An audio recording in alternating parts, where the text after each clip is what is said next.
Ini kecerdasan para aulia, kecerdasan para wali songo terutama dalam membangun persaudaraan umat Islam berhadapan dengan non-muslim ketika itu. Sama sekali tidak ada kekerasan, tidak ada perang, tidak ada tumpahan darah. Hanya 50 tahun, dari tahun 1450 sampai 1500, masyarakat Islam sudah berada di mana-mana, sampai-sampai kerajaan Majapahit, Pajajaran, Sriwijaya hilang dari peta sejarah tanpa peperangan.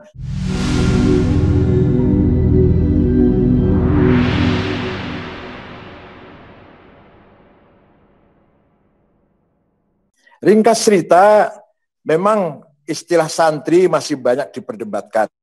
Dari kosakata yang dari kosakata cantrik yang artinya kelompok penghafal kitab suci. Ada yang berpendapat dari kata sastra, sastri, menjadi santri. Tapi yang paling penting, santri sudah menjadi terminologi, menjadi atribut bagi kelompok umat Islam yang taat beribadah, berakhlak mulia. Artinya apa? Artinya tidak sebatas keluaran pesantren, tidak harus alumnus pesantren, tapi yang mempunyai karakter akhlak yang mulia dan taat ibadah sudah kita sebut seorang santri. Nah, dalam hal ini kita perlu menarik ke belakang sejarah.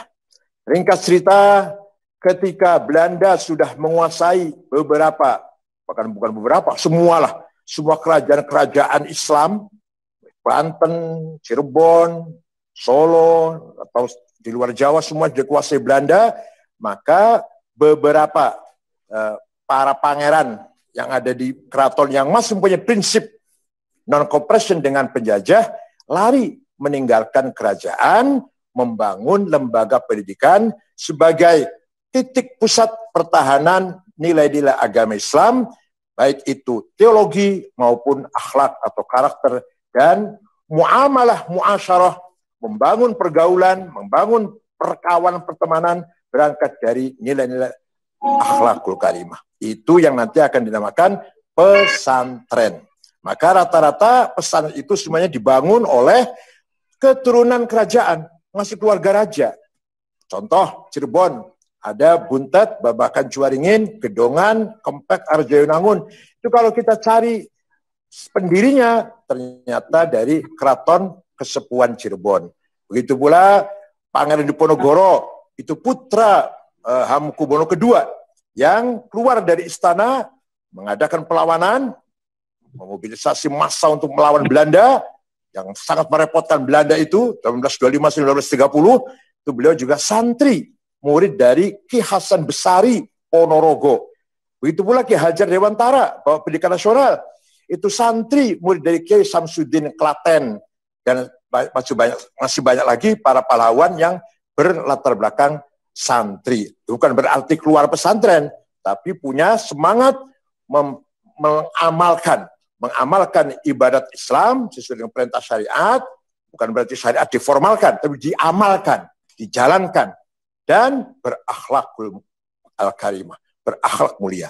Sesuai dengan guidance dari Allah sendiri kepada Nabi Muhammad, membangun masyarakat Islam, pertama, yatlu alaihim ayatih, mengenalkan ayat-ayat Al-Quran, kemudian yang kedua, wa yuzakkihim, membangun karakter. Jadi setelah baca Quran, baru karakter. Setelah karakter baru, wa yu'allimuhumul kitab, skill, ilmu pengetahuan. Sudah skill, sudah karakter, puncaknya adalah wal hikmah, wisdom, kearifan, kebijakan, yang selalu mengharapkan direct illumination dari Allah yang maha absolut. Kalau saya baca ayat Qurannya, walladzi ba'atsa fil ummiyina rasulan minhum yatlu 'alaihim ayatihi wa yuzakkihim wa 'allimul kitabul hikmah. Jadi guidance dari Allah itu kepada Muhammad, masyarakat Arab, satu, diajari, diperkenalkan dengan Al-Quran, mereka buta huruf tadinya. Kedua, karakter, kepribadian, jati diri, akhlak yang mulia, the good moral, kemudian alimul kitab, ilmu pengetahuan, skill, puncaknya adalah kearifan kebijakan. Ini prinsip pendidikan yang sangat ideal sebenarnya. Nah, kemudian setelah lembaga pesantren lahir di desa-desa, di kampung-kampung, kiai-kiai berhasil mempertahankan akidah dan akhlak. Teologi dan akhlak Islam terjaga, terawat. Tapi sayangnya terisolasi, tidak ikut membangun peradaban di kota, tidak ikut berperan mewarnai perkembangan di perkotaan, tapi berhasil menyelamatkan orisinilitas atau pemahaman-pemahaman tafaqquh fiddin, pemahaman-pemahaman pendalaman ilmu tafsir, hadis, fikih dan sebagainya, itu di pesantren di kampung-kampung.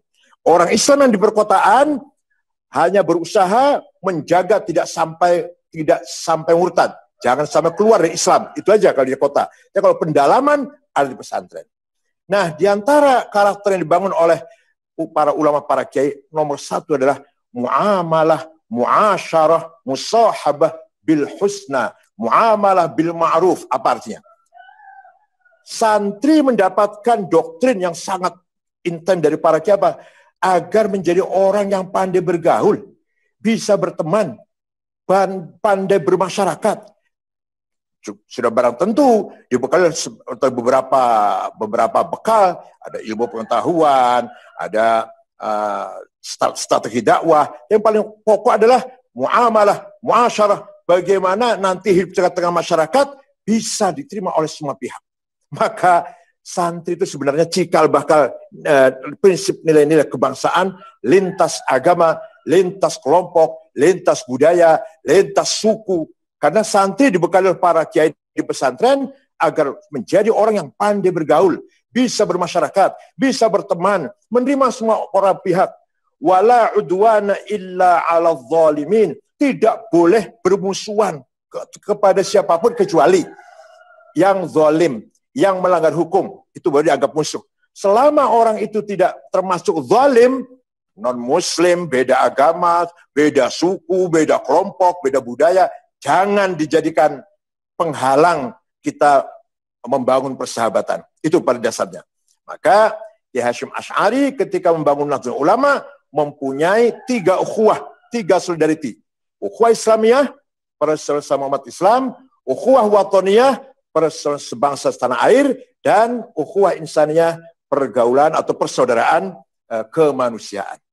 Nah, ini nanti akan menjadi cikal bakal generasi atau kelompok umat yang akan mempertahankan, akan paham betul bagaimana mempertahankan keutuhan NKRI ini. Bagaimana mempertahankan kesatuan masyarakat. Sebuah bangsa itu harus bersaudara. Prinsip dari kesatuan adalah persaudaraan yang dibangun. Yang jadi pahlawan persaudaraan. Yang dikemukakan di ada persaudaraan. Nantilah keuntungan, interest, hasrat, ego, hedon, itu nanti belakangan. Yang pertama adalah kepersaudaraan. Maka sangat penting sekali apa yang telah disampaikan para kiai, terutama Kiai Hasyim Asy'ari, ukhuwah wataniyah. Kalau sudah persaudaraan itu mantap, lahirlah sebuah bangsa yang kokoh dan bersatu, baru di atas persaudaraan yang mantap itulah kita bangun yang lain-lainnya. Yang Islam bangun Islam, yang non-Muslim bangun syiarnya, agamanya masing-masing. Di atas tanah air yang kokoh dan bersatu. Ini kecerdasan para aulia, kecerdasan para wali songo terutama dalam membangun persaudaraan umat Islam berhadapan dengan non-muslim ketika itu. Sama sekali tidak ada kekerasan, tidak ada perang, tidak ada tumpahan darah. Hanya 50 tahun, dari tahun 1450 sampai 1500, masyarakat Islam sudah berada di mana-mana, sampai-sampai kerajaan Majapahit, Pajajaran, Sriwijaya hilang dari peta sejarah tanpa peperangan, tanpa konfrontasi, tanpa berdarah-darah. Hanya pendekatan budaya. Kalau mau supaya lebih mantap, saya contohkan satu saja deh.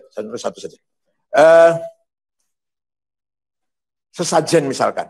Sesajen, Kiai melihat ada orang sesajen, nasi sekepel, ada bawang merah, ada cabai merah. Ditanya oleh Kiai, apa ini? Ini sesajen Kiai untuk mengusir roh jahat. Kata Kiai, Anda kan mampu, ya cukuplah mapan. Maka potong kambing dengan beras 20 kilo, 30 kilo. sudah dimasak beras jadi nasi 50 piring, sudah potong kambing jadi gulai atau jadi lauk 50 mangkok. Si orang itu tanya pada kiainya, "Kiai, ini taruh di pojok mana ini?" Bukan ditaruh di pojok, tapi dimakan oleh para tetangga, teman, karib, sobat, terutama fakir miskin. Tapi sebelum dimakan, berdoa dulu, minta pada Yang Maha Kuasa. Minta apa?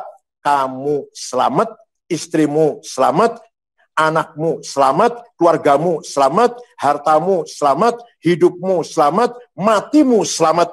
Maka namanya bukan sesajen, tapi selamatan. Itu antara lain cara bagaimana Kiai mendakwakan Islam pada masyarakat Jawa ini.